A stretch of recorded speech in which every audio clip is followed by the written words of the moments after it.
Good morning, ladies and gentlemen. This is the High Dragon's Breath Bow Wow. Coming back at you with another Archon's Archive. Got a little extra one for you today, hopefully a short one on 40k armor penetration. Long disclaimer here, as this is kind of an off-brand archive video. This video is about comparing the variable armor penetration and the penetration effects of different weapons in 40k. Going into the materials from a 40k baseline as we already have with the averages video, all of the numbers, as before, can be roughly variable up to 15% or more in some cases.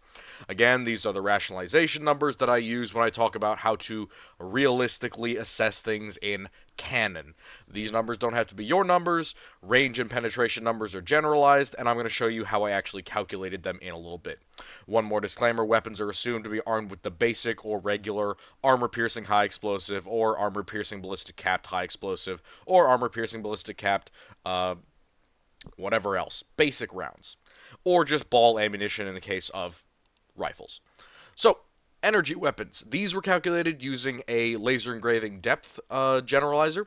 Essentially, megafouls was taken as an equal number to megajoules in terms of energy, converted to watts, about 270 watts per megajoule. Then the speed of the laser was approximated using roughly the speed of light, as this is a legitimate laser that we're talking about here. So around 2.997, etc., meters per second of the speed of light, converted into a fraction. And I used a pretty generic online laser depth calculator in order to figure out how much laser weapons will penetrate. And you can see I've messed around with the numbers a little bit in order to ensure some accuracy here. For kinetic weapons, it was much easier. I've been doing kinetic weapon assessments for firearms and cannons since I was in middle school, essentially. So almost a decade, pretty much, to get this one right. And I use a pretty consistent DeMar style calculation penetrator if you're into that type of thing. For plasma and tau plasma weapons, it was pretty simple. Barrel width was calculated as a third of the length of the bolt, so that means that the width of the plasma ball is going to be 1/3 of the overall length of the bolt of plasma. That width is multiplied by 5 and then given as the penetration for a total standard bolt striking the target. Essentially, however big the barrel is, it is taken as a third of the length of the bolt, which is then multiplied by 5, essentially meaning that the front third of the bolt is going to be doing all of the penetration, and then the exterior of it is going to be expanding the hole that it does. This gives you some pretty significant damage, and it allows you to kind of approximate the rough things that plasma is going to do based on the aperture of the opening. And then, of course, overcharge will increase the overall penetration by roughly 25%. Calculated similar to plasma guns, tau weapons use 4 times the length and half the penetration overall. So essentially this one's a little bit easier because we actually have an existing example of the long tau plasma rifle and how much it penetrates. The tau long plasma rifle, the long shot rifle, penetrates 300 millimeters of brick. So, calculating backward, the overall strength of brick is about 1500 psi, and then the similar psi strength for steel is 3500 psi. So it's roughly 2.5 times as strong, calculating you out around 120 millimeters worth of steel, making the aperture of the long rifle 30 millimeters. And then the other standard rifle 20, and the carbine and pistols are 10. So essentially, that's how they've been calculated, where, again, it's more of the damage going in, but it's much smaller in terms of penetration, so the hole is going to be shorter, which means that it is divided a little bit due to the fact that we are calculating backward from a known number of penetration. I had to do a little bit more math with that, but you can see they roughly work out pretty well, and the tau honestly come out pretty good in terms of penetration here. Shape charges, again, calculated very roughly here. I did my best, but again, our calculations for shape charges in the modern day are very different than they would be in 40k. Shape charges are calculated as being roughly 5 times the diameter of the warhead surface. So if a warhead was a centimeter in diameter, it would penetrate around 5 centimeters of steel. Now again, I know that's a rough calculation, and it's pretty general, especially because we are semi-estimating the aperture of many of these weapons, but you can see that I've kind of gone back and forth on some things, and I've given you some general averages here. And then finally, high explosive is nice and easy. You take the kilogram weight of the shell, you bring it down into a number times 1.25, and that's how many millimeters it penetrates. Essentially, if it weighs, you know, 1 kilo, multiply it, it'll penetrate about 1.25, maybe 2 millimeters of armor, based on the high explosive yield. So, let's get right on to kinetic weapons. Going down the list, the first one is 22 long rifle. Again, this is assumed at maximum speed, so it's basically right out of the barrel, out of a rifle-length barrel. 22 long rifle will penetrate 4 millimeters of steel, roughly. 9x19 parabellum, 5 millimeters of steel, basically just goes up 1. FN57 plus P will penetrate 7 millimeters of armor. Talking about stub pistols, those were auto pistol calibers. Let's talk about stub pistols. Stub pistols, the first one that I calculated was 44 Schofield, or Schofield, depending on how you pronounce it, and it penetrates similar to 22 long rifle at 4 millimeters. Again, this is against steel, not against softer materials, so the incredible weight of 44 Schofield actually gives it similar penetration qualities just because it is a much fatter, flatter, and slower round. Even in comparison to something like 22 long rifle, their penetration is relatively equal. But then we go a little bit higher, something that has a lot more punch to it. 50 AE, or 50 Action Express, is going to penetrate somewhere around 8 millimeters of steel. Again, we're not talking about something that would be a designate armor-piercing weapon, but a stub pistol caliber, a high caliber, or a revolver caliber.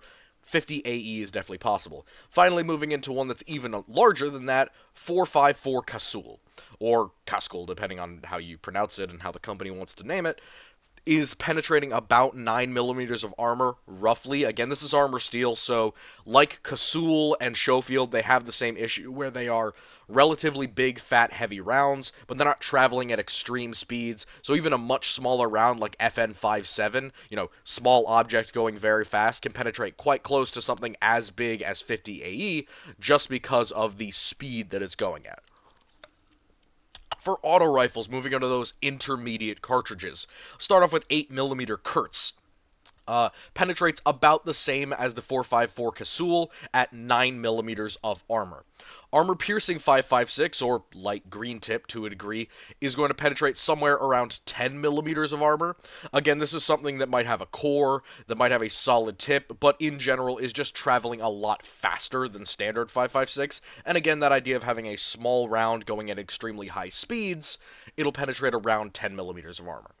And then 30 carbine. Now, if you know M1 carbine, 30 carbine is what it's chambered in. It's essentially a very elongated pistol caliber, but that elongation gives us some solid penetration at 8 millimeters.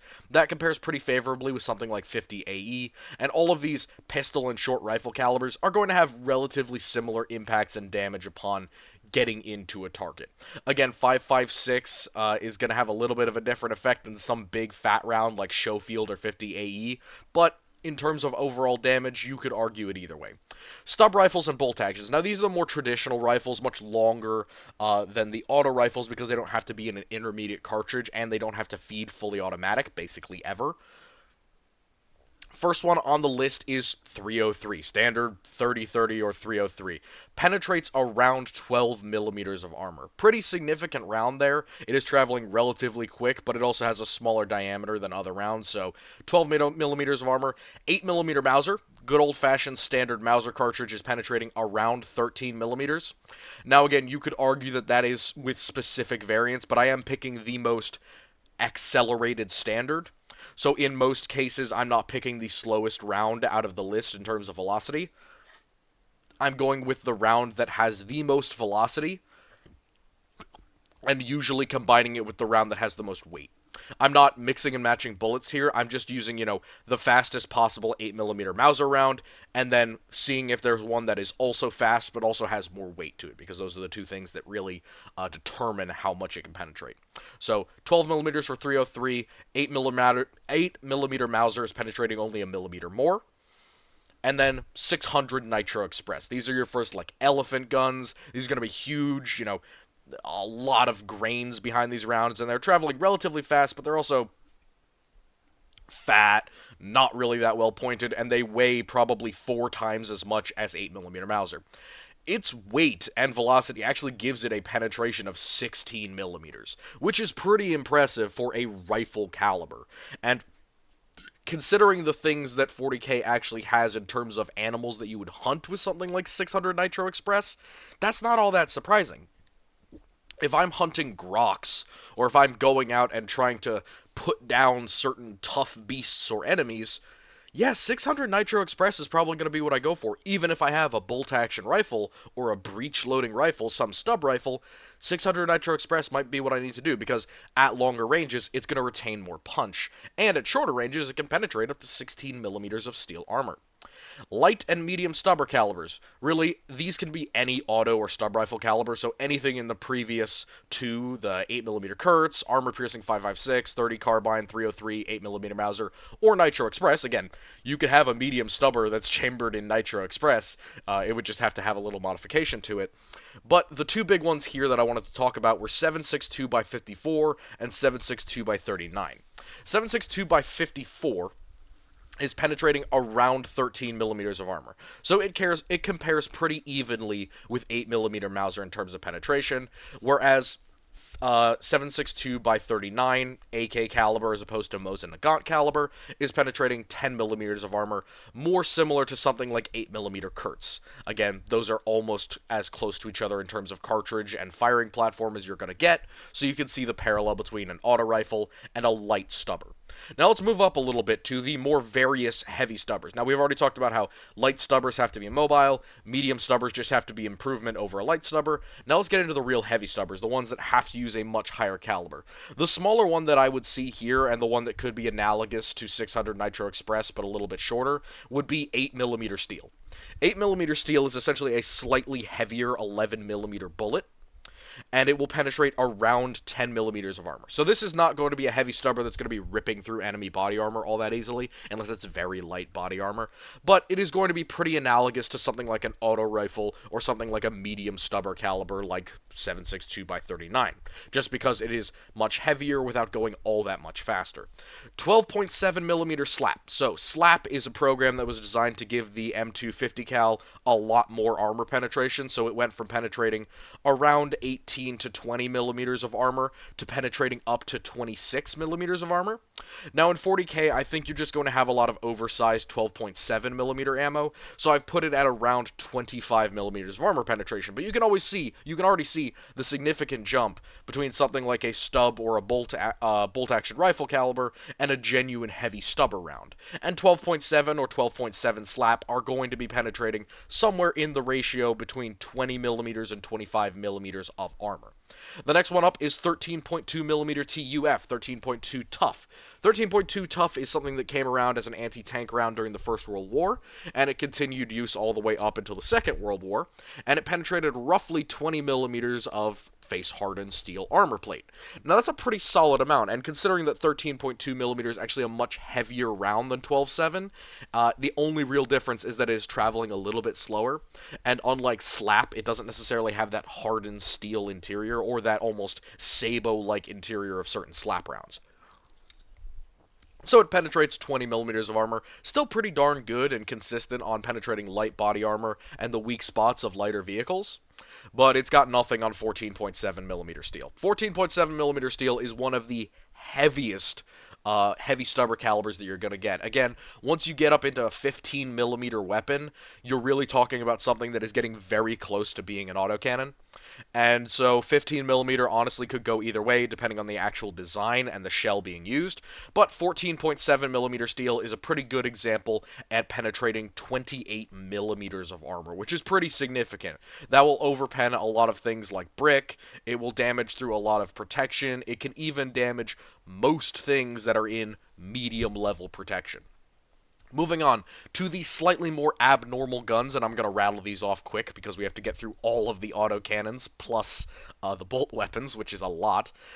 Field guns, artillery, and hive guns. For 100 millimeter rounds, for high explosive, you're going to see that penetrate around 17 millimeters of armor. Now again, this is just counting what it can actually over-penetrate in terms of armor protection. If you're wearing 18 millimeters of armor and a 100-pound high explosive round hits, or a 100 millimeter high explosive round hits you, you are not surviving. That is still going to overpressure and kill you instantly, even if it doesn't straight up destroy your protection. However, if you were in a vehicle that had 15 millimeters of armor and a 100 millimeter high explosive round hit you directly, that will penetrate your armor protection. And then for armor-piercing high explosive, you could expect a 100 millimeter gun. Again, these are field and hive guns. They're very short-barreled to penetrate around 63 millimeters of steel plate. For the 120 millimeter, again, this is not the Lehman Russ cannon. This is talking a much shorter cannon.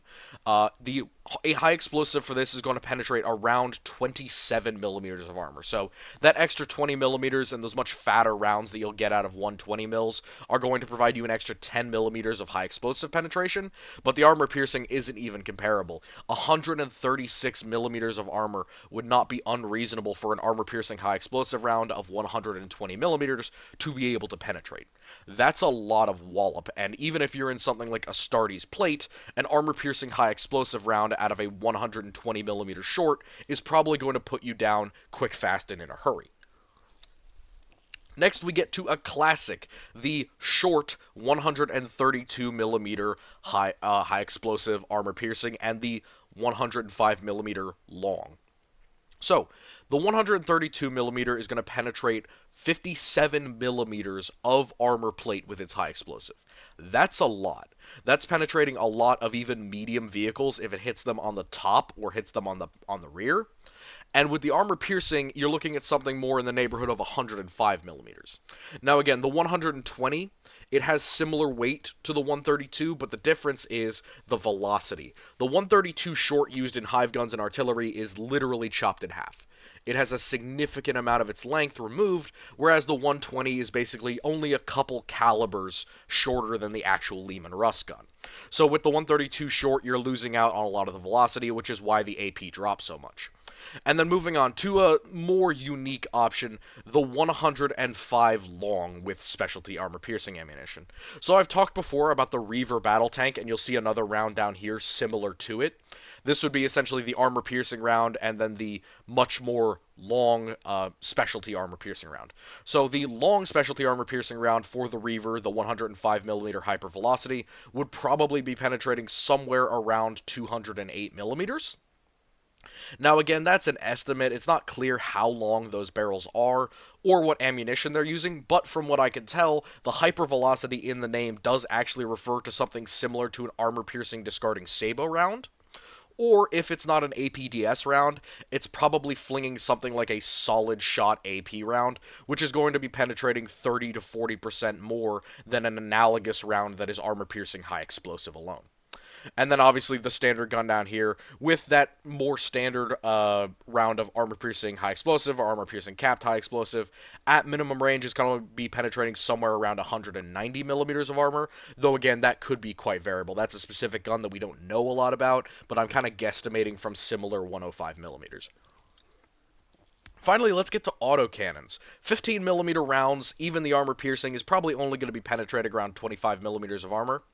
Again, this is usually because a 15mm autocannon is designed to be used by a single individual, so they're relatively light. So the barrel's not going to be as long as something like a 13.7mm steel. So even though it's a similar caliber in terms of width and length, the 14.7 has more velocity because it's coming out of a longer barrel, and because the 15mm usually has to be something that's relatively mobile, as opposed to a heavy stubber is usually going to be mounted or braced. For a 20mm round, again coming out of a legitimate autocannon, you're looking at somewhere around 33 millimeters of penetration. We're now outstripping most of the heavy stubbers by a pretty significant margin, 5 millimeters of penetration, and penetrating 30 millimeters of armor will actually put you into the range of damaging a lot of vehicles, especially lighter ones or aircraft. So 20 mils are great. 23 millimeters, these are going to be slightly bigger, usually a lot heavier, and kind of the facet of big single barrel weapons if you're talking about infantry. Similar to the 35mm, they're going to have a lot of very similar trains, but the 23mm is probably going to have a higher fire rate with the big caveat that it only penetrates around 37mm of armor. Again, that's an improvement over a 20mm, but the downside is that a 23mm is going to be a lot higher fire rate, and it's usually going to require a lot more of a large trail in order to sustain it. You can look at the Shavak machine guns if you want to take another look at those. The next one up is my personal favorite, The 35mm, usually a single barrel used by either Devastators or by Terminators, it penetrates a whopping 55mm of armor. That is a really significant number, especially because the size and caliber of this round means that even its standard armor-piercing high explosive can shatter a Astartes plate, essentially, and cause secondary wounds, even though it's not penetrating directly through. So it's a pretty significant kinetic impact, and because Astartes plate, it was protecting around 60mm on the extremities and the lower torso, this is going to be cracking armor plate and exploding within it, rather than getting deflected or broken off. So 35mm is a nice sweet spot for me, and then we go up to something that's much more of a vehicle caliber, 37mm, and you could also extrapolate this to 40mm, there's not a huge difference between them. 37mm tank guns or autocannons will penetrate around 64mm of armor. So now we're going through those weak spots on Astartes plate. We're making a little bit more progress in terms of damaging light vehicles or medium vehicles from the side or the front. And then 47mm, now we're getting into something that really isn't all that mobile. This needs to be mounted on a vehicle, or it needs to be basically implanted upon a defensive work, and it's not going to be moved very easily. These are quite heavy. Usually they're not fully automatic. They might be semi-automatic. But if they are fully automatic, it's usually the main weapon of a vehicle. For example, if this was a tank weapon, you might have two 47 or two 50mm cannons right next to each other. And that's your main firepower. And the 47 will penetrate around 87mm of steel. That's pretty significant. That's going to penetrate through the sides of some medium vehicles and most light vehicles in general. But its big brother, the 50mm, is when we really get into cannon shit. The 50mm autocannon, or 50mm cannons in general, will penetrate round about 100mm, somewhere in the range of 100 to 105. I've put it as 102, but this is now a significant thing where these can penetrate almost every single light vehicle that correctly meets the description. And if you're using these on aircraft, they're going to penetrate them almost no matter what. Unlike 47, 37, and 35, 50 mils are going to be the first ones where you see some really devastating specialty rounds made for them. You could be talking about APCR, you could be talking about maybe some light heat rounds, or in general, any type of larger cannon round that you could imagine is going to become more common at the 50mm mark. Moving up and moving into the faster tank guns, let's do 75mm, penetrating around 150mm of armor. Again, typo there, sorry. But 75mm is going to be penetrating quite a lot of armor. Now, we're not talking about, like, the Sherman's gun here. Again, Sherman doesn't penetrate a ton of armor. What I'm talking about more of the 75mm gun is a 75mm anti-tank gun or full-on autocannon. These have very long barrels, very large shells, and significant velocity advantages over something like an M4. Moving on, the 90mm. These are pretty much going to be analogous to the same ones that the US were using during the Cold War, penetrating somewhere around 200mm of armor with their standard ammunition or with slightly better versions of their standard ammunition. These are going to be ones that absolutely wreck most medium vehicles. Again, the 75 and the 90 can basically deal with any medium vehicles from the front if they place their shots carefully with the 75, but the 105 and the 90 and the 105 and the 90 can basically delete most medium vehicles from existence. You know, they might struggle with heavier vehicles, especially the 105 with its standard ammo, but not with its enhanced ammo, and the 90 is probably going to have to be a little bit more careful about getting close. But that's when we get to the really nasty tank gun, which is the 120. Now, there are two versions of the 120. There's the 120 that's on the standard Lehman Russ, penetrating around 175mm. And now the immediate reaction to that is, why does the 105, the 90, and the 75, or sorry, the 105 and the 90 penetrate more, even with no specialty ammunition? That's really because the Lehman Russ is designed to have specialty anti-tank rounds. Not to mention that it can equip itself with other anti-tank weapons in the hull, unlike a lot of tanks that are taking 90 and 105mm guns. Now, the 175mm of penetration will still penetrate the side of most Lehman Russ tanks. So if a 120 comes up against another 120, if you shoot the other tank in the side, you're probably going to penetrate because they have around 150mm of armor. So even at range, you still have a pretty solid chance of penetrating from the side. From the front, though, that's going to struggle, even at close range, which is why you have those specialty rounds, those heat rounds, those heavy armor-piercing rounds, those discarding sabot rounds, or even those solid-shot AP that are going to increase the penetration anywhere between 10, 15, 25, up to 90%. There are rounds, like the corkscrew round, that can basically penetrate 90% more armor than the standard 120. And then, of course, its big brother, the 120 long. This is the Vanquisher Cannon. The Vanquisher Cannon, with its standard ammunition, can penetrate 220 millimeters of armor. That basically means that no matter where a Vanquisher shoots another Leman Russ, it's going to penetrate. Front, turret, side, rear, bad angle, doesn't matter. The 120 long will make it through, which is pretty significant when you're facing up against a lot of other tanks. Your Vanquisher can basically penetrate their frontal armor, whereas their guns can't penetrate yours with their standard rounds. And of course, most tanks usually load up their first round as high explosive, because infantry are usually the first thing that you see. Some of them load up with AP first, but, it's not always the case, especially if they're not expecting armor. So 120 longs can pretty easily snipe out a single or maybe even two enemy tanks before the enemy even gets an effective round on target with armor-piercing ammunition. Not to mention, again, that the 120 long also has access to HVAP, APCR, all other types of specialty ammunition that can also increase its own penetration quite significantly. Now, moving on to bolters, the one that I'm sure everyone would love to talk about. Here's the interesting thing about bolters. They have an initial and a maximum penetration based on that bell curve. Again, when they shoot out of the gun, it's going roughly 500 meters per second, and then at their maximum, somewhere around 350 to 400 meters, they reach their maximum velocity at around 850 meters per second. Now, they do have accuracy issues, and we've gone over this in the bolter video. Highly recommend you go watch that in order to check out what I'm talking about here. But there are 4 different types of bolters generally. And here's the thing. We know the weight of at least one round. The one round that we know about is 7.7 pounds, the entire shell. So, here's how I calculated the penetration for the bolter. I've given 2 penetration numbers for each one. One at the initial penetration, so if I shot it at point blank range at a piece of steel, that's how much it does. The other one is if I shot it at that perfect tip of the bell curve, at the maximum possible penetration of the bolter, that's what the second number is.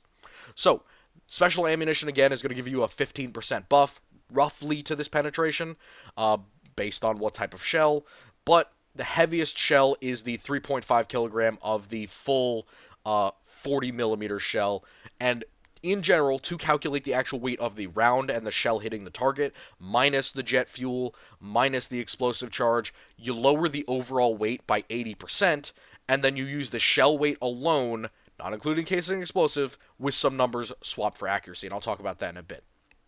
So, why decrease the weight this way? Essentially because half of the round is essentially going to be just the shell and the initial primer. So you can chop it in half already. And here's the other thing. The back half of the bolt shell, basically the back 50% of that. So again, 50%, add an additional 25% essentially. That is not really adding to the overall weight. It's just the rocket booster. And here's the thing. All of that fuel doesn't really count to the weight of the round because it's increasing in velocity while decreasing in overall weight. So as the weight goes down due to the burning of fuel, the speed is increasing, meaning that it roughly equalizes if you just remove that, so I tacked on the extra 5% removal of weight to calculate the actual penetration of the round using only weight of shell and velocity, which keeps it on track with all of the other rounds that we've been talking about.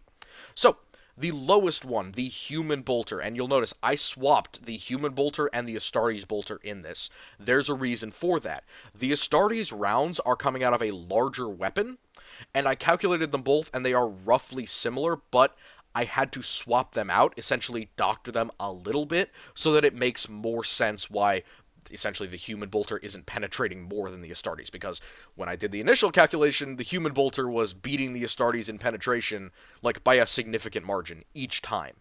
I don't think that that's accurate because the Astartes bolter is larger, because it has a higher chance of increasing its velocity, and also, very important secondary thing, The Astartes rounds are just made better than the human rounds, and they're more likely to have that diamantine armor-penetrating tip, so essentially consider this a concession where I give the bolter fans the benefit of the doubt, but you'll see the overall penetration difference is really insignificant. It's basically 4 millimeters overall between the numbers. So, the standard human bolter is a 15 millimeter round that weighs roughly a quarter kilogram. A quarter kilogram is a lot for a bullet. So, at 500 meters per second, this 15 millimeter round penetrates 26 millimeters of steel. It penetrates, with a 15 millimeter round, a millimeter more than 12.7 slap, which is definitely traveling at least twice as quickly as it. So it's a significant impact because of this thing's weight. Now that's the minimum, or that's the one that it comes out of the gun doing. At 850 meters per second, on the other hand, at its maximum bell curve velocity, it penetrates 43 millimeters of steel. Now, that means that it significantly beats out a 23 millimeter long-barreled autocannon at its maximum velocity. That is nasty armor penetration, and that will penetrate most armor, personal body armor at least, that things are going to be wearing. There are some things that stand up to it, specifically heavy carapace. We'll talk about that at the end, but still, significant armor penetration here. Even against light vehicles, that maximum velocity is going to do a lot of damage. And of course, the bolter penetrates and then explodes. Astartes rounds are a little bit of a different beast. They are roughly a 20 millimeter round, and they weigh about a third of a kilogram, so 0.3 kg.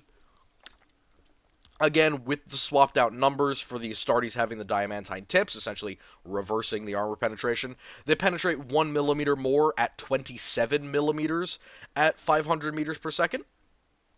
And at the maximum velocity at 850 meters per second, you have 46 millimeters of penetration. Pretty significant, but the big thing here is neither of those and none of those will penetrate Astartes plate. None of those will penetrate Astartes plate unless you hit a very weak spot. Essentially, not even the arms and legs or the gut will help you here, because 47 millimeters really isn't enough to go through an Astartes armor, which makes sense with the lore that we have about the Horus Heresy and how hard it was to actually get through Space Marine armor with just a standard bolt round. However, with that 15% bump of the special AP ammo, then you could be looking at maybe doing a lot more damage. But with 46 millimeters, that's not a penetration. It's going to do a lot of damage, cracks, impacts, things of that nature. It could weaken the armor eventually, but it will not get a straight-up penetration. Moving on, there are two types of heavy bolter. There is the bolter and the bolt cannon. The bolt cannon is the heaviest, and it's the one that we know the statistics for, so let's do the heavy bolter first. This is the more standard one that you would see hauled around by the guard or on vehicles or anything like that. It is a 35 millimeter round that weighs about 5 kilograms. At its minimum speed, it penetrates 25 millimeters of armor. Now, you'll notice here again, we're talking about a much heavier round with more explosive potential in it. So these numbers are a little bit misleading. This is just straight up armor penetration. We're not talking about kinetic damage. We're not talking about explosive. We're not talking about secondary effects, which is why these smaller rounds that are going quote unquote faster because they're lighter, essentially they are able to penetrate a little bit more. It penetrates about 25 millimeters of armor at that 500 meter per second mark, and then due to its increased weight, it only penetrates 42 millimeters of armor at its more accelerated rate. Now again, this doesn't make a lot of sense to tabletop players because, well, the heavy bolter penetrates better than the bolter.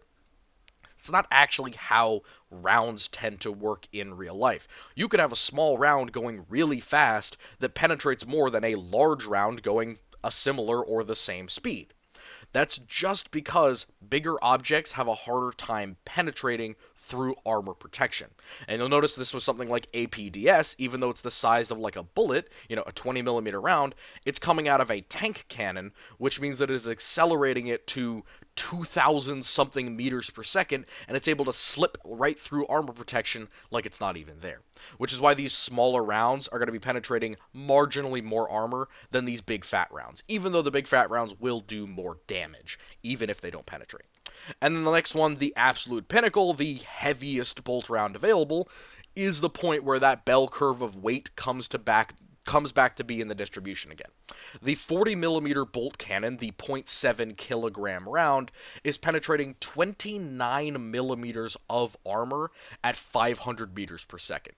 Now that is pretty significant. That's going to penetrate a lot of body armor, it's going to penetrate a lot of protection, it's going to penetrate some light vehicles, but the real kicker is its maximum velocity penetration. Here's the point where you can see, again, that bell curve of size versus weight versus speed start to turn in the direction of size instead of velocity. 50mm of armor can be penetrated by the 40mm bolt cannon at its maximum acceleration, which means that this can penetrate a lot of light vehicles and a lot of aircraft. 50mm of armor is usually what a lot of aircraft are equipped with, and the bolt cannon, the big 40mm gun that you're going to see that the Mechanicus use, that anti-aircraft guns use, that heavy vehicles use, it could penetrate those vehicles, giving it a pretty significant edge over the lighter, more man-portable 35mm. Still can't straight up penetrate a Astartes plate, though, but, you know, it's getting closer. It's much closer. 10mm, that basically means that it's shattering the outer protection and just leaving damaged parts of the inner synth weave, possibly actually doing damage to the Marine afterward via the explosion. So, moving on to the last ones, these are the ones where the numbers are absolutely case frickin' dependent. We know very little about these guns, and I had to do a lot of guesstimation and calculation when figuring out their penetration. The 280mm short. Now you could argue that this is something like a small tank demolisher or the hull gun for the Rogel Dorn. You could argue that it's the Conqueror cannon if you wanted to, but essentially it's just a short-barreled 280mm gun. This penetrates around 142mm of armor. Again, these are very short, not going very fast, but still, via sheer weight, it can punch through a lot of protection. And of course, these are also analogous with these big guns for when you penetrate concrete. It's just going to increase by a factor of 3 or 2, if I remember right. So a lot of penetration. And then 280mm long.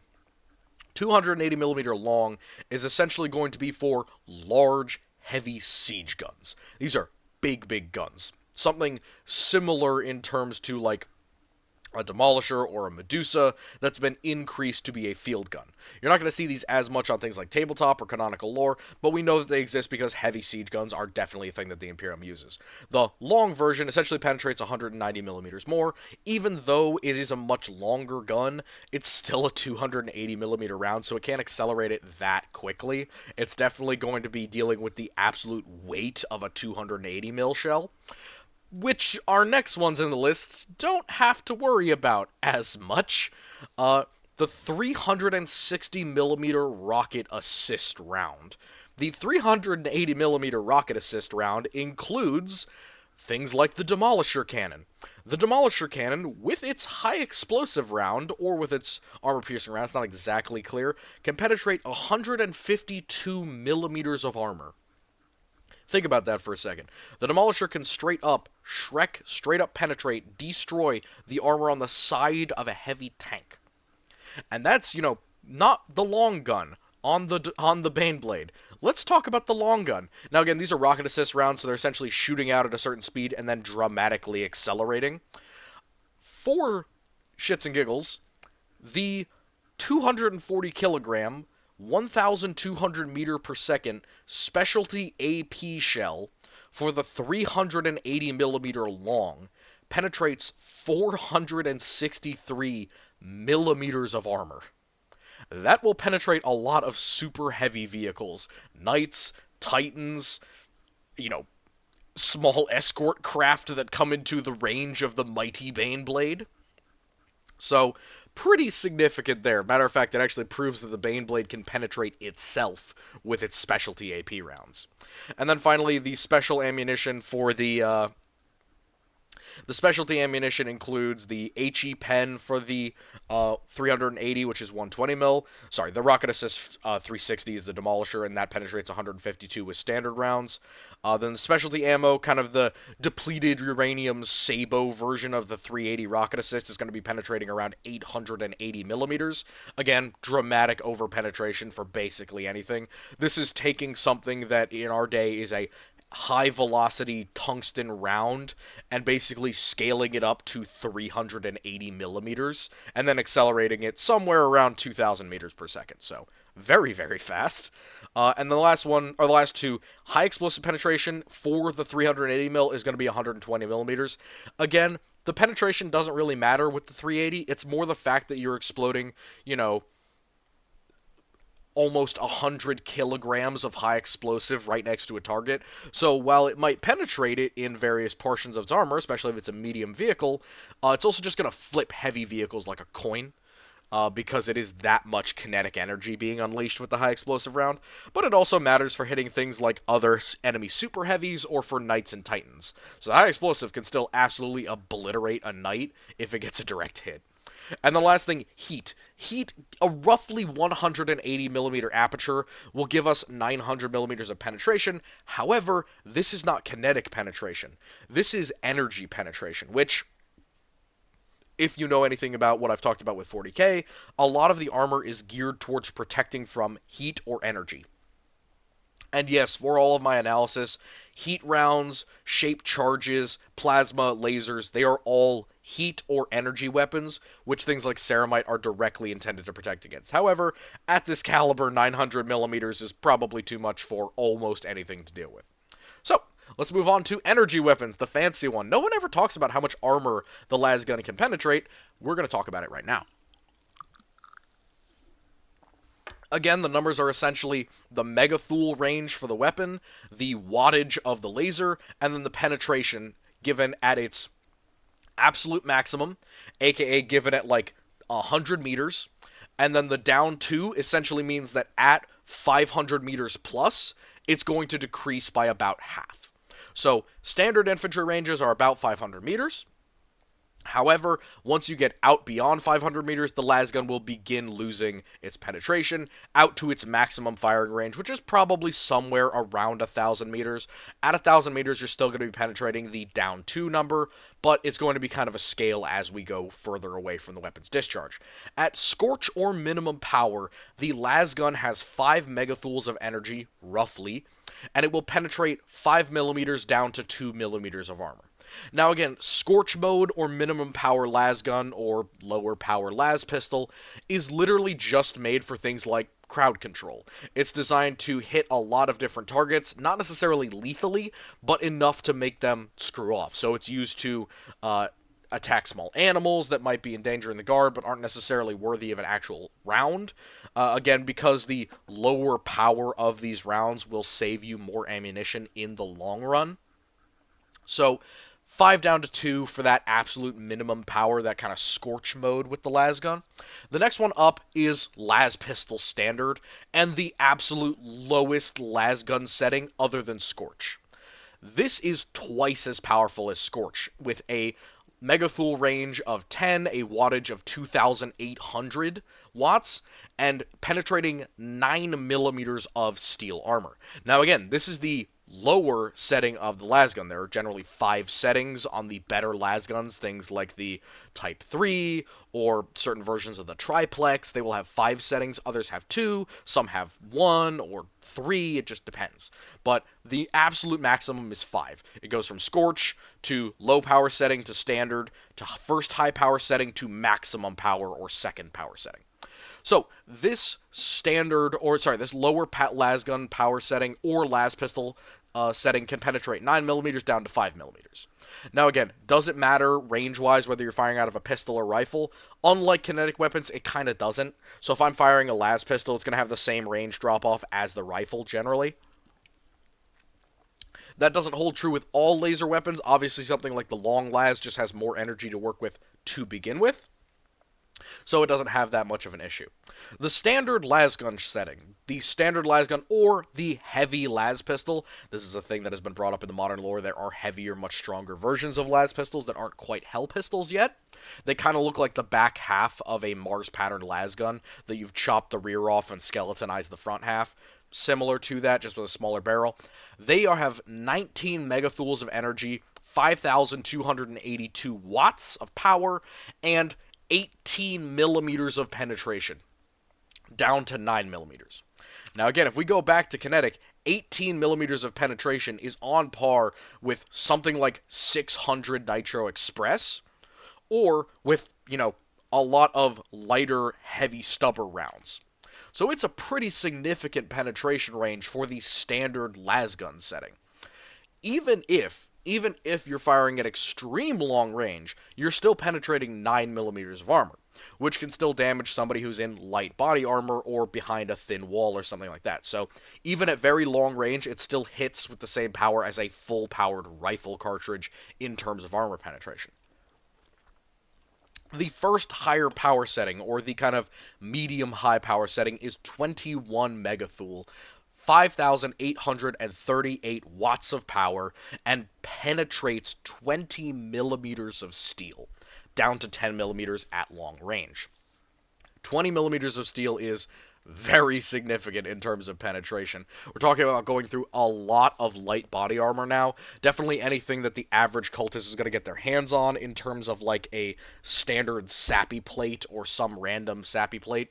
Again, this is stronger than the standard power, and not all lasguns have this, but plenty of them do, and snapping up into higher power mode is going to give you a lot more killing power, not to mention it's going to maintain a little bit more armor penetration at range. If your enemy has a 10 millimeter plate, now they're not safe.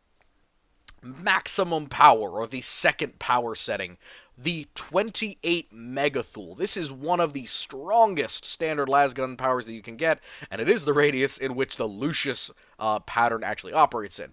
The Lucius pattern operates in two modes, from 21 megathul to 28 megathul. And 28 megathul is 7,784 watts of power and penetrates a significant 26 millimeters of steel. That's a lot. Even if you had a 25 millimeter thick, heavy plate on the center of your chest, a max power lasgun shot will go right through it and melt your skin, spray you with hot metal, and cause the little steam explosion for which the lasgun is so rightly famed. And even at long range, it's penetrating 13 millimeters of armor. Still pretty significant. Now approaching the upper end of light armor, that 15 millimeter plate, even at extreme range. Laslocks. This one is a little bit harder. Laslocks tend to be badly illustrated in a lot of the lore. It's not clear exactly what they do or how much power they have, and so I have settled on around 30 megathul. 30 megathul gives us only a little bit of armor penetration, but it gives us a significant bonus at longer range. So it's up 2 millimeters from the maximum power lasgun, so it hits a little bit harder, with the disadvantage that the Laslock has that single shot power bead that it needs to reload like a musket every single time that it fires. But it can penetrate 28 millimeters of armor, and then at longer ranges it's down to 14 millimeters. So we're still not quite penetrating that 15 millimeter plate yet, but we're doing better than max power lasguns, with the disadvantage that we are totally useless after we fired our single shot. Multi-laser, and also theoretically the Hell Pistol. Now, I don't usually like to say that the Hell Pistol is any weaker than the Type 4 magazine or the Hell Gun, but here's my reasoning.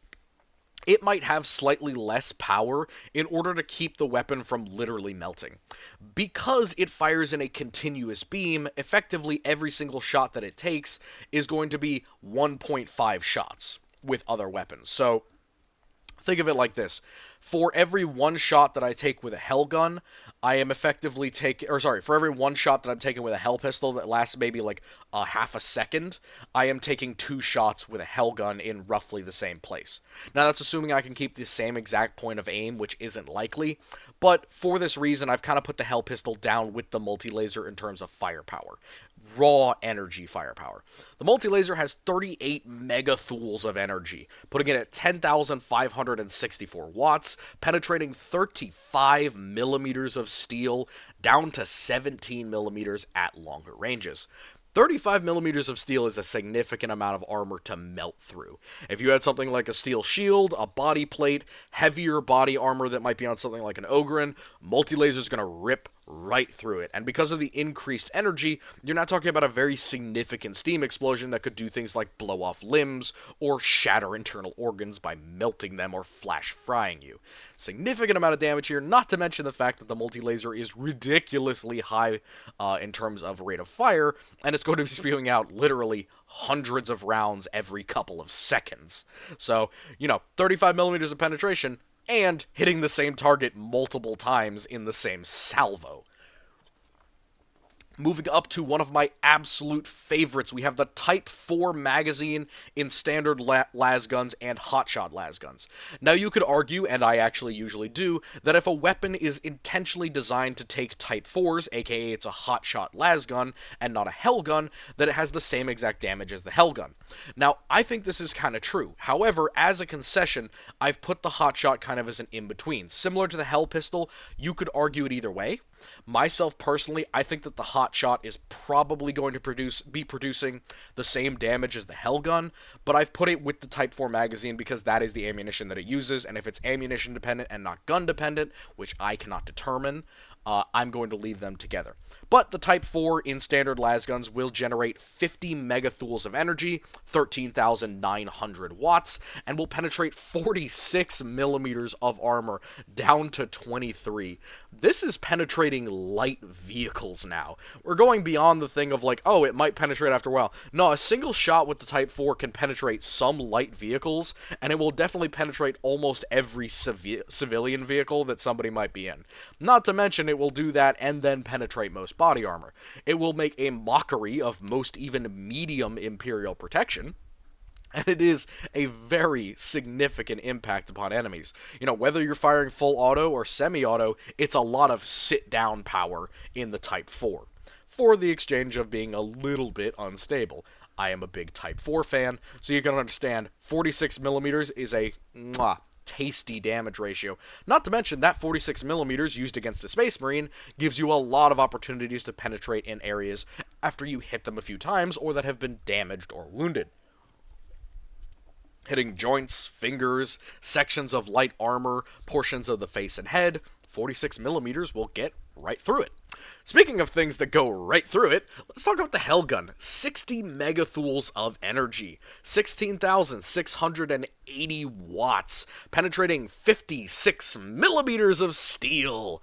That is insane, and penetrating even heavier versions of light or light versions of medium body armor at long ranges.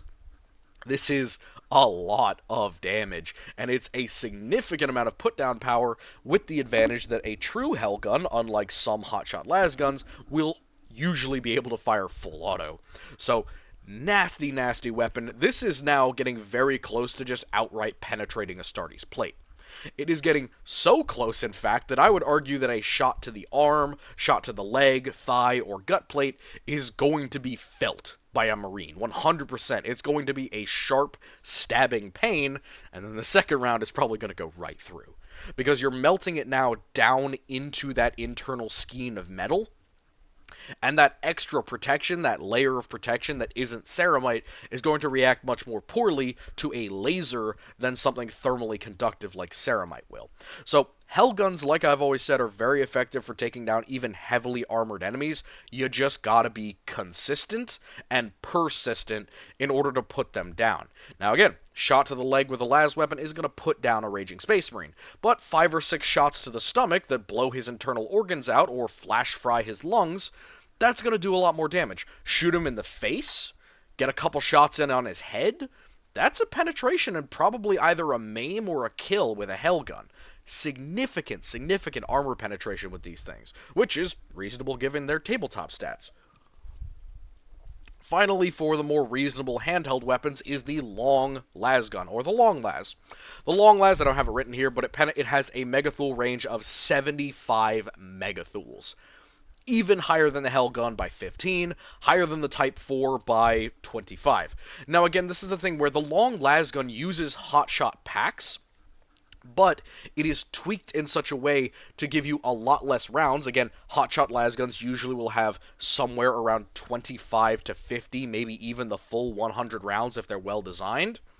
But the and by the way, some hotshot lasguns actually double up on magazines to avoid that ammunition thing entirely. Long lasguns tend to have between 10 and 25 rounds. Some of them even go as low as 5 rounds if they're particularly strong long lases.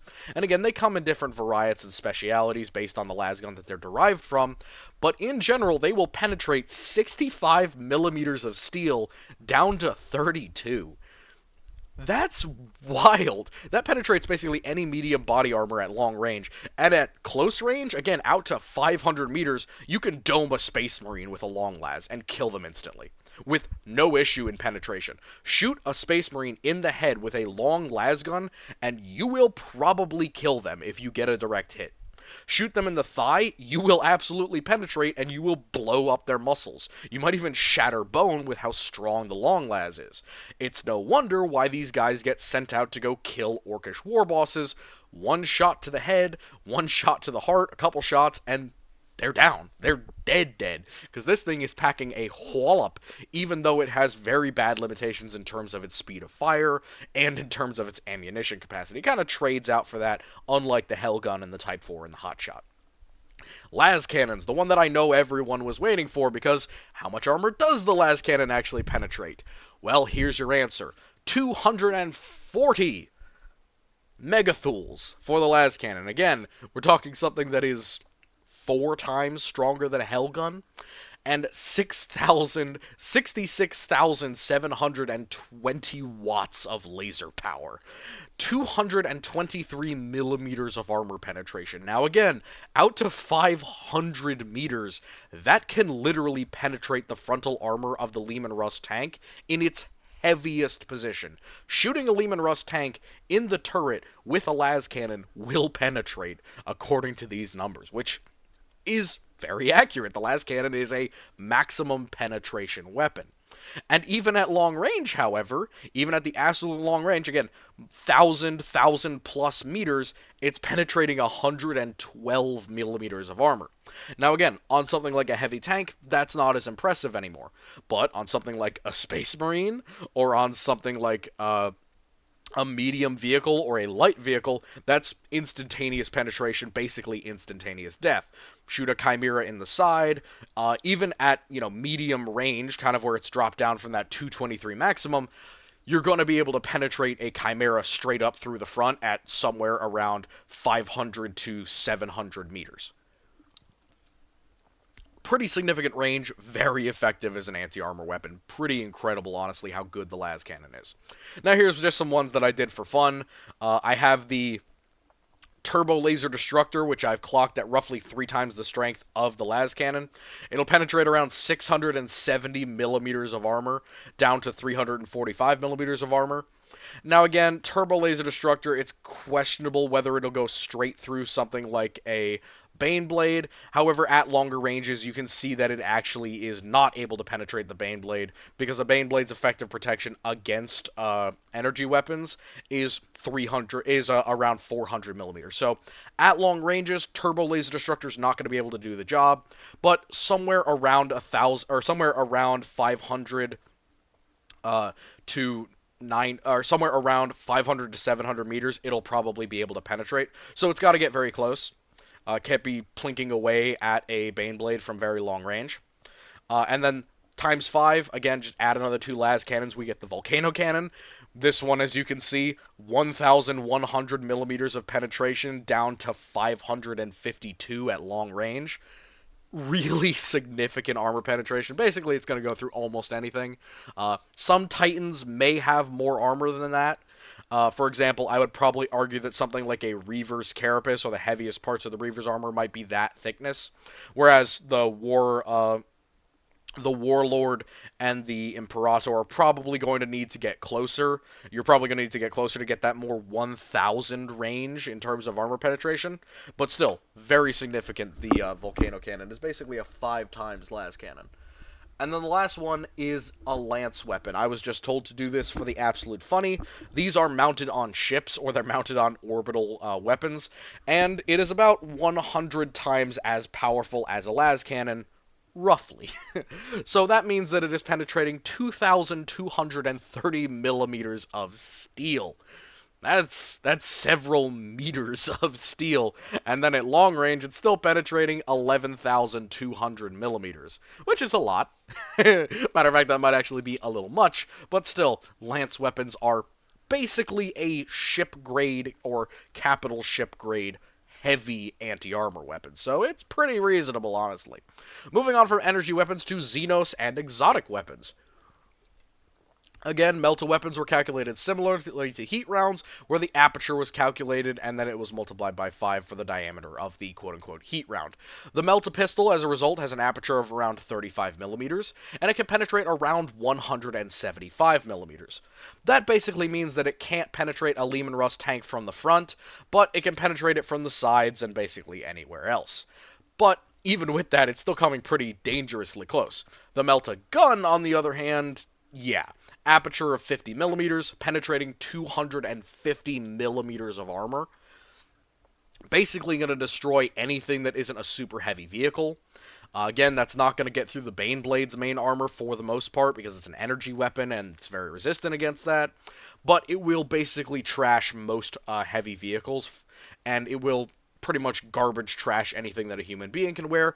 Important caveat, short of tactical dreadnought armor, so short of Terminator armor and short of dreadnoughts, the melta gun will have a much harder time penetrating the main protection of those two. But weak spots, of course, exist, and you can just use it on there. Multi-melta, the aperture is still 50 millimeters, but due to the size of the impact being doubled, it increases the overall penetration by roughly 25%. This gives it a full penetration of 313 millimeters.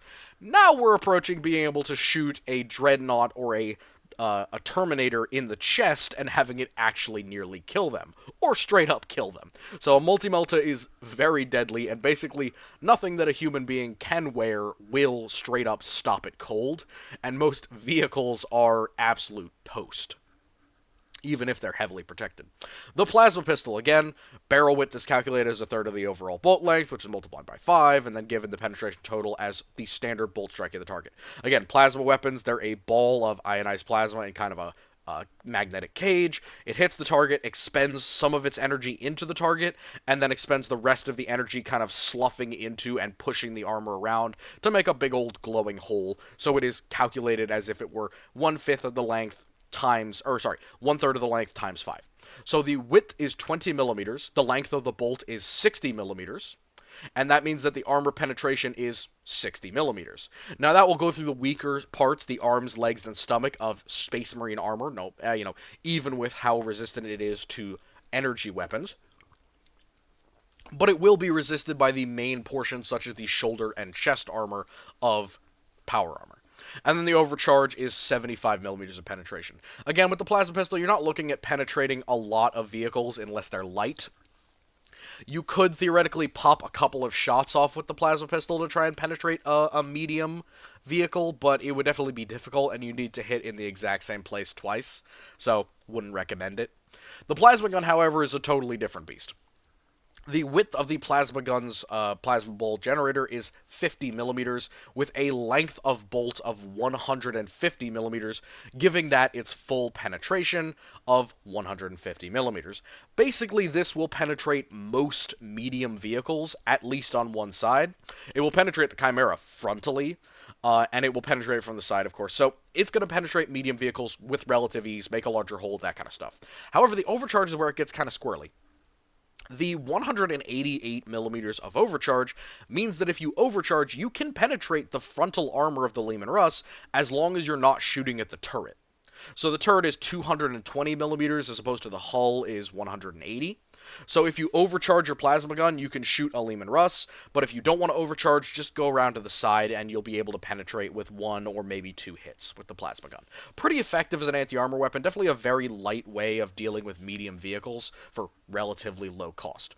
The plasma cannon, however, is an absolute nightmare monster unknown to God. I hate I hate how good this thing is, but there's a good reason why you don't use it. It explodes a lot. So the width of the plasma cannon's generator is 90 millimeters. So it increases over the plasma gun, but not quite by double.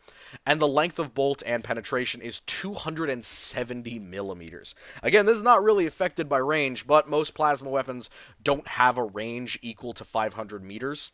Again, you'd have to aim up and be very, very squirrely with whether you can hit or not at that range. Most of them, the plasma pistol probably caps out at around 100 meters, and you're not going to have any accuracy at that range. Its accurate range limit is probably 75 meters, whereas the plasma gun can probably get up to 150, and then it would no longer be accurate, but it might still be able to hit at 200 meters. Whereas the plasma cannon probably ups that by about 100 meters. Maybe it gets it to 300 meters total, but again, losing a lot of accuracy, probably most accurate at 200 meters roughly. And at that range, it can penetrate 270 millimeters of armor, but overcharged, we can increase that to 338 millimeters of armor. We're getting into things that are much stronger than a las cannon in terms of overall penetration. Very, very significant advantage that the plasma cannon has, but with the disadvantage of, exploding.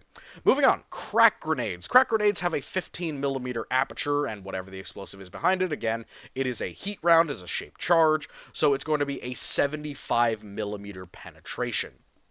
Pretty significant, definitely going to be penetrating the weaker parts of Astartes' armor, arms, legs, stomach, that kind of thing.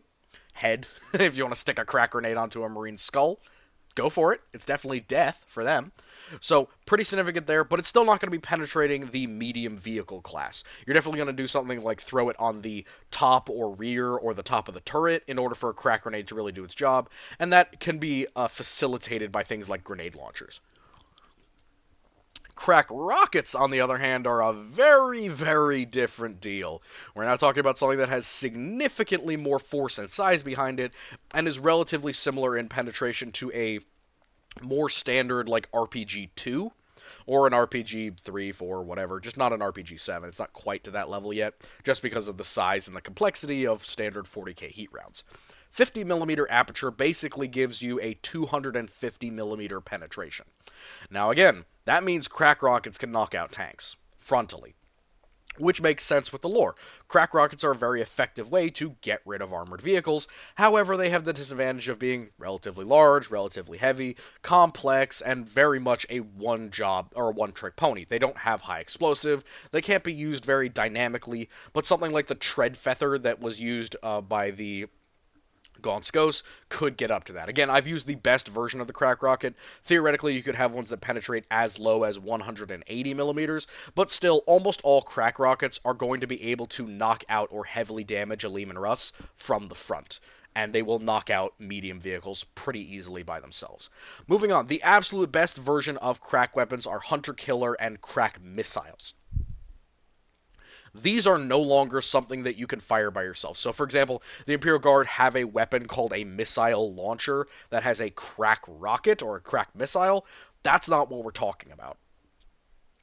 We're now talking about genuine mounted hunter-killer missiles. A crack rocket might be anywhere between 20 millimeter aperture and 50 millimeter aperture.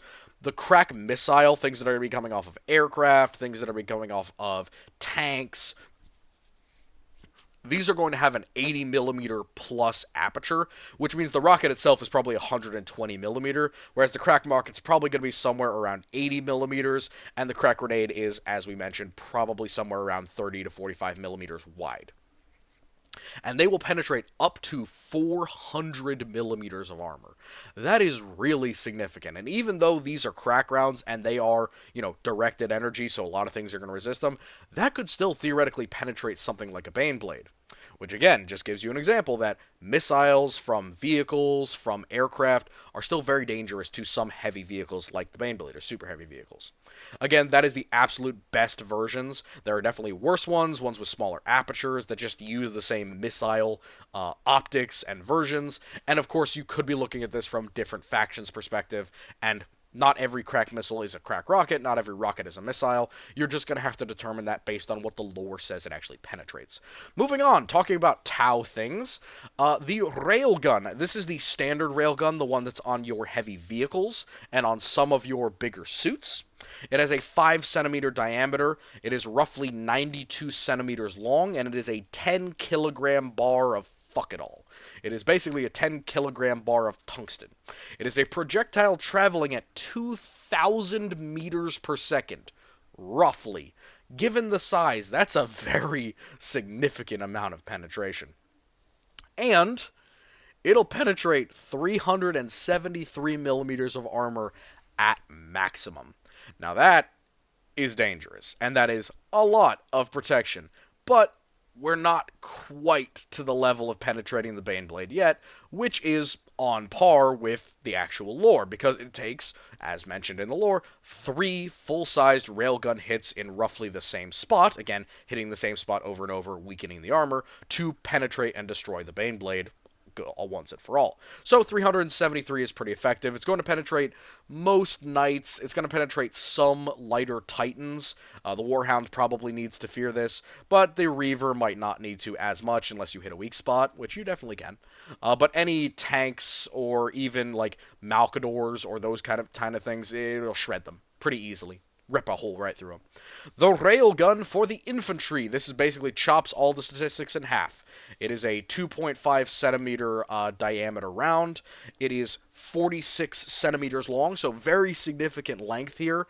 Again, the small size of the weapon does actually make it look pretty big, but you just got to think about the railgun as firing a very small round that is quite long, due to keeping it, aerodynamically stable, and it is roughly 5 kilograms, which is still very heavy, and you wouldn't carry a lot of these bars around with you, 2 or 3 shots basically per gun, but still very, very nice. Theoretically, you could haul around like 10 if you just felt like carrying around very heavy ammo, I guess.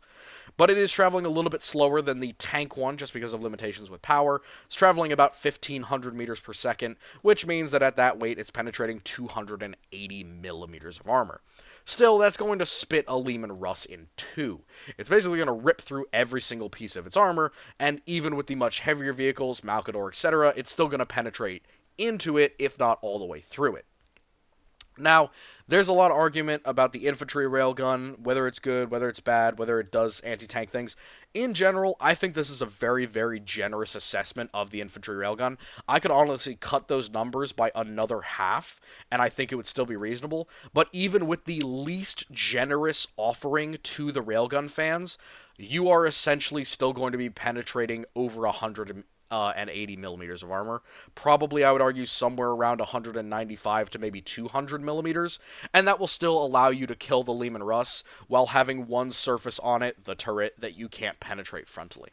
So, I think that's reasonable enough, and I put a shuriken cannon here, even though the shuriken cannon is on the next page. Let's go see the shuriken cannon, shall we? So this is a continuation of exotic and Xenos weaponry. The Mechanicus Transuranic Arquebus right here penetrates around 186 millimeters of armor. It's basically a 20 millimeter solid steel round that is traveling at absolutely ludicrous speeds, basically similar to the railgun, that 2,000 plus meters per second range. That means it can penetrate the Leman Russ frontally out to, I would say, somewhere around 500 meters. You could argue it'll probably penetrate it from the side out to 1,000 meters or whatever you want, but the fact that it can even do that as basically an infantry weapon is totally ridiculous. It's cool, I like it, and I think that's a reasonable amount, but that's about as much as I'm willing to give you guys. Y'all already have a lot of crazy penetration weapons, so the Mechanicus Arquebus is just sugar on top. Speaking of weird sugar on top, the Ferromite Cannon, which is basically just an arrow gun. Due to the size, weight, and velocity of these things, and also the fact that they're white hot, I buffed up the penetration just a wee bit to 170 millimeters. Again, this is not going to penetrate the Leman Russ frontally, which is not really the point. This is kind of a heavy anti-infantry and anti-light vehicle weapon, or anti-medium vehicle weapon, but it'll still penetrate the Leman Russ from the side. So, Ferromite Cannon, they're not completely useless against armored vehicles, but at longer ranges, you're definitely going to struggle more than the 120, and especially because most Mechanics vehicles aren't that heavily armored. You're definitely going to want to take them by surprise, and preferably you're going to want to ambush all of these Leman Russes. But of course, with Chimeras and things like that, you can literally just go hog wild with the Ferromite Cannon and probably devastate most of them. Finally, the Mechanicus Neutron Laser. This is essentially a las cannon 1.5, 360 megajoules of energy, 10,000 roughly watts of power. It penetrates 334 millimeters down to 167. Now, that is essentially just giving it a lot more penetration, still being able to penetrate medium vehicles frontally at a significant amount of range, unlike the las cannon, which might struggle with that and have to wait for them to get within closer ranges. The Mechanicus can use the neutron laser to essentially knock out those enemy medium vehicles before ever they become a real problem. The Tau pulse weapons, again, we calculated them similar to this. We essentially calculated backward from the long rifle penetrating 300 millimeters of brick, calculating that backward with the strength and PSI. It gives you the following numbers. For the Tau pulse carbine, it has an aperture of 10 millimeters. Multiplying that by 4 for the plasma effect, it will penetrate 40 millimeters of armor with plasma. Pistols, same exact thing, 10 millimeters, 40 millimeters of penetration. That's a lot. No steel body armor is really going to stand up to that, and most medium armor isn't really going to stand up to it either, unless it's absolute top grade. However, it's not going to be doing jack to most Space Marine armor, and it is also going to be very heavily mitigated by energy. Again, multiple hits in the same spot, we're talking a little bit more damage, but the pulse carbines are not really that great at penetrating the heaviest Astartes plate. The Tau long pulse rifle, this is the absolute maximum, the best penetration option that you have. The standard is a 30 millimeter round, so it's going to be penetrating 120 millimeters of armor, roughly, and then the rifle, like all of your heavy weapons, is a 20 millimeter aperture, giving it the ability to penetrate 80 millimeters of armor. So the long pulse rifle, the kind of sniper variant, is going to be penetrating a lot more armor. You're going to be talking about being able to penetrate medium vehicles and most light vehicles at significant ranges, because of course they are longer range weapons, as we talked about in the Tau videos. But the heavy weapons, they're going to be in more of a medium spot. They cannot really penetrate medium vehicles whatsoever, and they can only penetrate light vehicles that don't have a ton of armor, especially frontally. However, they are going to be able to do a lot more damage to things like Space Marines if you hit them in the limbs.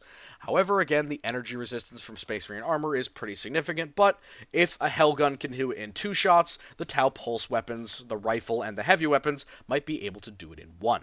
Again, they are thinner and a lot less directed than a laser, so it's not clear how much damage they're going to do afterward, but it is probably pretty significant, and the rifle and the heavy weapon are probably pretty effective at wounding and maiming Space Marines with a couple of well-placed shots. Dangerous to get that close to a Marine, considering these weapons have some serious range limitations, but either way, still pretty significant.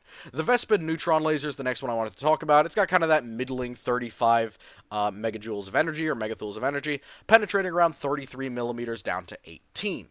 However, obviously, the neutron laser does actually explode, so it does have that advantage over the standard lasgun. Questionable how that would affect the actual armor penetration of the weapon, but it could be pretty significant, it could be insignificant. The next ones are the Splinter Rifle, Splinter Cannon, and Splinter Pistol. These all have variable velocities, but the way that I calculated this is essentially I gave them a very, very, very low weight, because it is essentially tiny fragments of metal, or tiny spines of metal being shot out, and a absolutely tiny cross-section of the cannon is only 0.2 millimeters, basically. So it's firing a very, very, very small round at really, really significant speeds. So for the rifle, it'll penetrate around 13 millimeters of armor. That's basically going to get through most light body armor, but it's not going to get through something like guard flak. But of course, as these are basically going to be shooting in like a short little spurt or spray, or multiple quick shots in succession, you're probably going to be able to hit weak spots pretty easily. The Splinter Cannon, on the other hand, that will get through most light armor and some medium armor if you hit weak spots at 16 millimeters of penetration, but this cannon isn't really penetrating anything in terms of vehicle armor. The Splinter Pistol, it goes down to 7 millimeters just because it's a significantly slower round, because the magnetic acceleration of the barrel is much shorter, essentially giving it a shorter runway. The Shuriken Cannons, how I calculated this is I calculated half of the disc, with speed and penetration increased by 25%, because the absolute acceleration of these little discs is able to let them dig in a little bit more than halfway into thick protection. The Shuriken Cannon is really the heaviest penetrating option that you have, and it will penetrate a lot of medium body armor, which is really nice. It has a 60 millimeter disc, giving it a penetration of about 38 millimeters. That could penetrate some light vehicles like armored cars and trucks as well. So it's not totally useless against light vehicles, unlike the Splinter Cannon. Splinter Cannon's not very good against light vehicles unless they're basically unarmored. Or very, very lightly armored. We're talking about like converted civilian vehicles here that are going to have less than 15 millimeters of protection. The Shuriken rifle, on the other hand, drops pretty significantly. It is only a 30mm projectile, and each of those little rounds are going to be penetrating 23mm of protection. If I have a 25mm plate, I do not really need to fear the Shuriken rifle to my chest, at least. However, if I have standard guard flak, I'm probably going to be able to resist this at least a little bit, and of course, due to it being a disc, it's not going to rip through me and do as much damage if it's slowed down and kind of blunted on the first impact. Again, the point with these things having randomly good AP at certain times is mostly based around the fact that they are absolutely spewing at incredibly high speeds. And then they're going to be working on getting their way in through essentially eye holes, slits, fingers, parts of the joints, areas that aren't protected. All of that stuff is basically just to say that a lot of Xenos weapons have super weird penetration capabilities. And then finally, the Shuriken pistol is width of 15 millimeters, armor penetration of 10 millimeters, roughly. Disintegration, Gauss, particle, and magic weapons. Simple. Aperture width times half-length of bolt, estimated to be about 6 times the barrel width. So it's basically the aperture times 3. So if you know how wide the opening is, multiply that times 3, and that's how much armor it will literally force to be non-existent anymore. With cannons, that's going to be somewhere in the range of like 200 millimeters. With infantry weapons, it's going to be somewhere in the range of like 50 or more. So, not incredibly significant, but with rifles, things like the disintegration weapons, that could be pretty significant. But again, they affect flesh and steel differently, so it's unclear whether you can actually calculate them, which is why I didn't actually go to the effort for this video, which has already gotten longer than I wanted it to be. So, this is the Let's Kill Some Stuff section. Essentially, we go over the protection for different units, and then certain weapons that will get through the armor and what they might do. Marines protection. Protection against energy on the chest and shoulders is 160 millimeters, whereas on the weaker parts, like the arms, the forearms, the upper arm, the legs, and the lower torso, it is 60 millimeters of energy protection. For kinetic, on the other hand, it's going to be 85 millimeters of protection on the heavier parts and 35 millimeters on the weaker parts. With all of this being underlaid by that, already included in the statistics, by the way, that 10 millimeter skein of metal that's going to constitute what you would consider a weak spot. 47 millimeter cannons and 23 millimeter cannons are going to be big picks here. Again, for sheer kinetic damage against basically killing a Space Marine outright with a kinetic weapon, 5 centimeter and 37 millimeter and 47 millimeter cannons, armor piercing, again, like the long armor piercing or anti-tank cannons, will do the job. That will spit a Marine and probably kill them, even if you shoot them in the chest. Now again, that's very heavy for a tank, for a autocannon, probably totally immobile, but if it was in a vehicle, it's perfectly reasonable for you to basically shoot a Marine in the chest. And probably knock them out or kill them, if you're using armor-piercing ammunition, and it's a relatively high-velocity round. For the lower level, that 35 millimeters, 23 millimeter cannons, those kind of semi-mounted, long anti-aircraft guns, have armor-piercing for those. Spray them down, hit a weak spot, it'll probably get through. The long lads, like I talked about, you can clock a Marine in the head with this. It is insane to me that this can actually happen, but due to the numbers of penetration, 65 millimeters of armor penetration, the long lads can penetrate a Marine's helmet at around 500 meters. And if you get a clear shot off, you can dome a Space Marine with this. Plasma pistols, again, 75-ish millimeters of penetration, or 60 if it's not overcharged. Shoot them in the arm, shoot them in the leg, it'll blow apart all of that stuff. Does a good job. The video Astartes that we actually overviewed, it shows an example of the plasma actually just deleting a dude's hand. So it could be similar to that, except it would kind of delete half their bicep. Crack grenades, again, similar penetration to the plasma pistol. It's going to penetrate that lower 60% of energy armor. And of course, my classic favorite, the 35mm anti-tank gun. This is not going to penetrate the upper level of kinetic if I just shoot him in the chest. It's probably going to crack the armor rather than just penetrating. But if I shoot him in the arms, legs, hands, forearm, side of the head, any of those, the 35 mil is super, super nasty at digging into those armor pieces and cracking, shattering, splattering, and destroying them. Terminator armor is our next one. The absolute maximum protection against energy is 320 millimeters. It's an insane level of energy protection because of the ceramite on it. And then the lowest that it has is 120 millimeters of armor, basically doubling up on marine protection. Kinetically, however, it also jumps significantly with 170 millimeters of kinetic protection, and then at bare minimum, 70 millimeters of kinetic protection. For the neutron laser, that is probably your best option to try and kill a Terminator. You're going to have to get close, but you can shoot him in the chest, and it'll pen. Again, with the las cannon, you'd probably have to shoot him in the leg, but you can do it. The Tau long pulse rifle. I find this absolutely hilarious. If you shoot a Terminator in the head with the Tau long pulse rifle and their shields don't activate and you manage to get a clean hit, you can actually penetrate the armor of the head or the upper legs or the upper thighs and possibly the arms as well. Again, that requires a very clean hit because these plasma weapons have a much longer beam that has to all hit in order to actually get the full penetration. But still, the fact that that's even possible is wild, but it is an even change. So, whether it's a 50-50 shot or whether it isn't a full penetration killing hit, that's going to depend on how good of a shot you are, basically. And, that's at significant range, so shooting the Marine and assuming he's not going to move while your plasma streaks through the air, even bet, pretty hard, actually. The next ones up for the Terminator are the 120 millimeter armor piercing round.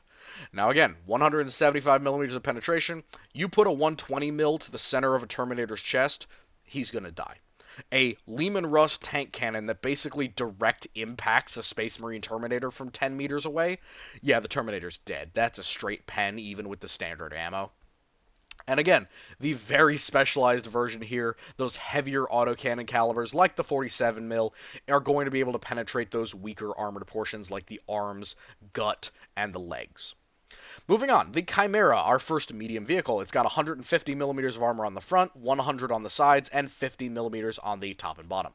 The Ferromite cannon is a good option here. It'll penetrate all over this thing, and it will get through a lot of the protection.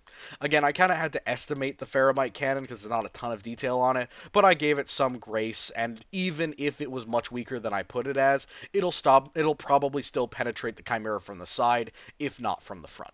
5-centimeter guns are another great option here. Again, from the side, it'll definitely penetrate, but there are specialty versions of 5-centimeter ammunition, like I talked about, that can absolutely penetrate up to 150 millimeters of armor. 75-millimeter cannons, same good option here. It's a good pick. The last interesting one is actually Hell guns, and to a lesser degree, hotshot las guns, if you want to go over that again. Hell guns can penetrate 56 millimeters of armor, which means that if you got on top of a Chimera, or if you got at a good angle to a Chimera, you could literally shoot down through the top of it and you will get full clean penetration into crew areas. So it's a wild thing to think about, but if you're in a city or if you're on top of a building, you can basically aim down at an enemy Chimera and penetrate into the crew areas and disable it with a Hell gun, which is crazy. So, guardsman protection. We got light, which is 10mm steel plates, 15mm steel plates, and 20mm steel plates. Then medium, which is the ceramite-coated flak armor of the standard Imperial Guard. Not flak weave or anything weak like that would go in light, but we're talking about actual Guard standard protection. Energy-wise, it can protect you from 51mm of armor at its most powerful, aka the chest area, and then on the helmet, arms, extremities, etc., you're going to get 29mm of energy protection. For kinetic, you're only going to be getting 38mm of protection on your torso, and 20mm of protection everywhere else against kinetic weapons. And then for heavy armor, again, heavy carapace and sisters armor, we're talking 75mm of energy protection. That's better than the extremities of Space Marines, which is wild. And then 48mm for your extremities. And then for kinetic protection for heavy and sisters armor, you're talking 50mm of protection and 38mm of protection. So even on your extremities, arms, and legs, you're still getting the maximum kinetic protection that you would get from medium armor. And also, of course, heavy carapace and sisters armor covers more of the body and comes with a lot of nice, fun subsystems. So Standard lasgun and 7.62 by 54 will do a number on light armor. Those are probably your best options. The standard lasgun will penetrate light armor, again, that 10 to 15 millimeter range, at basically any range, while 7.62 by 54 will do a number on it no matter what, and will usually penetrate.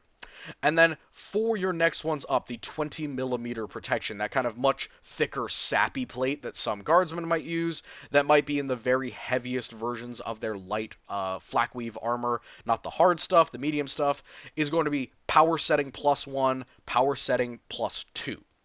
And of course the Laslock. Basically, any higher power setting weapons will essentially go right through that 20 millimeters of armor. And this also applies to the energy rating of medium armor. Power setting 1 is going to do best against that 20 millimeter protection, and also probably against the medium lower side, but Hellguns and Laslocks are going to do better against the medium armor protection for energy weapons. Again, the Hellgun can basically penetrate straight through medium armor protection because it's got 56 millimeters of penetration as opposed to the 51 effective millimeters of protection for medium armor, and the Laslock will go through your upper arm, legs, helmet, that type of stuff. Interesting combo here, the Shuriken Cannon has just enough penetration to go through the medium armor protection of a guardsman. So if you take the Shuriken Cannon and you shoot it into the center of a standard Imperial Guardsman's chest, it will probably get through and most likely kill or maim him. Pretty effective, especially because it's a full auto weapon and you can basically just shred guardsmen with it. The 13.2 millimeter tough, that's probably going to be your best option for the kind of secondary medium protection, these shoulders, shins, thighs, and helmet. Now again, that is a heavy stubber round for sure, maybe even a heavy anti-tank round or a medium anti-tank rifle round. But those will still get through those lighter protected areas that are roughly 20 millimeters of steel in terms of kinetic protection. The next one up, for the heavy and sisters armor, energy-wise, you're going to need something like a plasma pistol to get through the heavier protected areas. Again, shooting a sister in the chest with a plasma pistol or shooting a guy in heavy carapace in the chest with a plasma pistol, it's going to just barely penetrate. So definitely more of a wounding hit or a heavily wounding hit, maybe a maiming hit, could possibly kill them, but you are getting really close now, and those energy weapons can be kind of inconsistent. And then the next one up is the lighter version of the energy weapons, and that's going to be penetratable again by our buddy the Hellgun, and also by the Type 4. The Type 4 would maybe struggle a tiny bit with the heavier version of medium protection. It would still probably get through just because of the sheer amount of energy behind it, but here again, it's going to be in better standing with the 48 as opposed to the 51 millimeters. And the Hellgun, of course, is going to go straight through that like a knife through butter, no problem. 35 millimeter cannons are going to be your best option for the heavy kinetic. Now you might say, this is standard infantry armor for heavy and sisters. Yeah, it's a lot of kinetic protection, especially on the front. We're basically looking at an inch or two of solid ceramite and steel protection. 35 millimeter cannon, gonna cut through it like a knife through butter. Not to mention, most smaller caliber cannons, while you might survive it, and of course bolters as well, as that's a big thing that we have to talk about, heavy carapace is quite resistant to bolter fire. That doesn't mean that you're gonna come out of that uninjured, but it will keep it from having a full penetration, which is important for saving your life. And 35 millimeter cannon is just going to make sure that you don't come out of that situation alive with heavy carapace. Big and nasty weapons, gives you a chance to survive, but not that big and nasty. Shuriken cannons are another interesting thing here. You shoot them in the arms and legs. Essentially, if you're an Eldar, I would bring a lot of these if I was fighting the guard, and I would aim at arm or legs if they are sisters or if they're wearing heavy carapace. Again, it is much thicker, heavier protection, so it might not do as much, and of course you're not shooting into the chest of your target now, you're shooting into limbs, so we're talking more wounding here than straight killing. The Lehman Russ. Again, turret front is 220 millimeters. The front hull is 180 millimeters. The sides of the tank are 150 millimeters, and the top is around 100 millimeters. Big, heavy son of a bitch there. The las cannon will penetrate the Lehman Russ basically frontally, no matter where you shoot it. Best option there.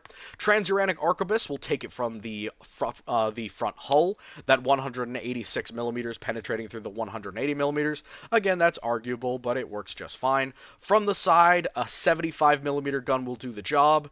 A 105 can also do the job from significant ranges, as per the other thing. So the Reaver, there's stuff about it having to get close and up to the side of the rust to actually damage it. Again, that's depending on the AP version that you're using. If you're using the more standard AP rounds, yeah, if you want to guarantee a kill, especially with the solid shot ammo, you're going to want to get within 500 to 1,000 meters, and you're going to want to shoot at the sides. But if you're using the higher velocity rounds, you could probably barely penetrate the front hull again at that closer range, just because you're using a smaller gun and firing through much thicker armor. Then finally, the 5 centimeter. 5 centimeter is basically going to be stuff that's on aircraft or Space Marines and other things like that that can get into odd locations with a 5 centimeter cannon somehow. Custodians. Let's talk about killing custodians real quick.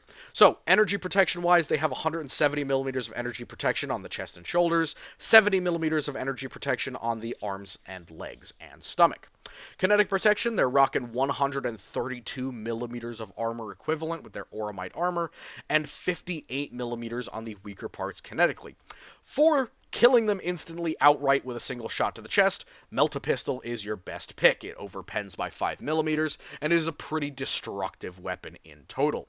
Your next option for penetrating it energetically would be a crack grenade directly to the stomach or arms. Now again, you're probably going to have to hit them at the very end of its detonation so that it can actually ensure penetration, but it's a pretty significant way to put down a custodian by blowing off a limb with a crack grenade. 120 millimeter guns, again, just like the Terminator, it'll put down a custodian. Point blank, shoot him in the chest with a standard AP round, custodian gone. Again, this is discounting any shields and assuming a direct hit. And then for the weaker side, the thinner armor, 100 millimeter guns are probably your best option. Those kind of light hive guns, you're not going to be shooting them directly in the chest like you could a Space Marine, but if you blow a leg off, that'll probably do the job, and you'll definitely be able to injure them, shatter joints, break legs, arms, weaponry, maybe snap their head back and break their neck. Who knows? Any number of options, but 100 mil is probably your best pick there. You don't want to go with lighter guns for these guys. Definitely bigger is better. The Rhino, 210 millimeters of energy protection on the front sides, basically anywhere where there's ceramite, and then 30 millimeters, which is the baseline of armor behind it. Kinetically, it's got 30 millimeters of ceramite over 30 millimeters of steel, so 60-30. Las Cannon's your best option here. Again, it's going to overpen that ceramite, get through this kind of medium transport, and punch right through. 20 millimeter rounds are your best option for penetrating it kinetically, frontally through the thick areas. Now again, that is a relatively light autocannon caliber, but still you're going to require armor-piercing rounds, not any namby-pamby APHE or high explosive shots for this. And then of course, if you want to penetrate it heavily frontally, 5 centimeter will just do the job. Straight up. No ifs, ands, or buts. Don't have to hit any metal. Don't have to go through weak spots or use special ammo. 5 centimeter will do it.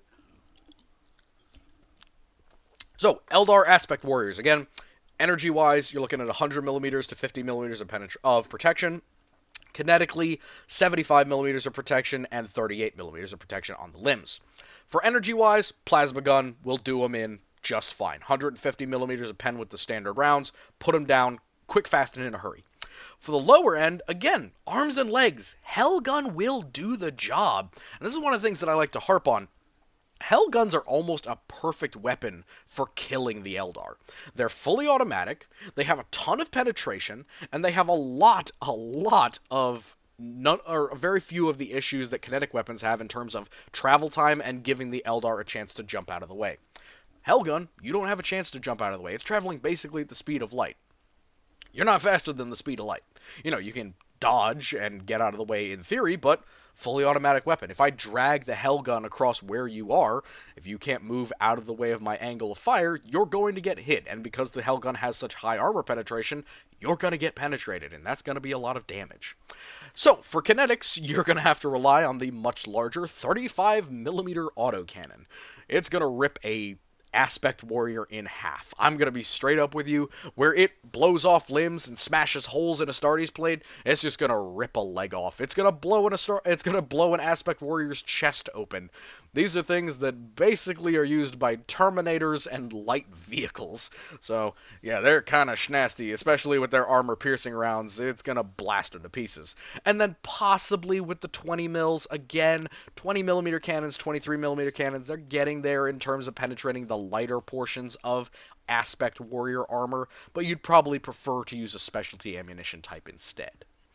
And then the last one, standard armor car. 40 millimeters probably in the front nose and the turret, 20 millimeters basically everywhere else, and then 10 millimeters on the belly and top. This is just thrown in for fun as like an example of a light vehicle that doesn't have an open top. 2 centimeter guns, 20 mils will do this just fine. 12.7 slap, you'll want to aim for the sides and top. Rifle calibers above 9 millimeter, you'll want to aim for the back, the belly, and for the top of the hull.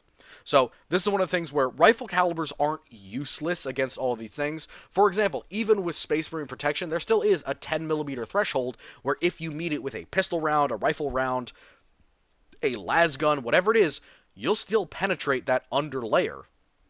And it'll do its job just fine. It's just much harder to ensure yourself that shot. So, what are my famous words?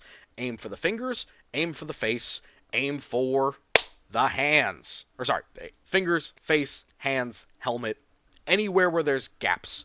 Joints. Stab them under the arm with a bayonet and empty your las gun on its highest power setting.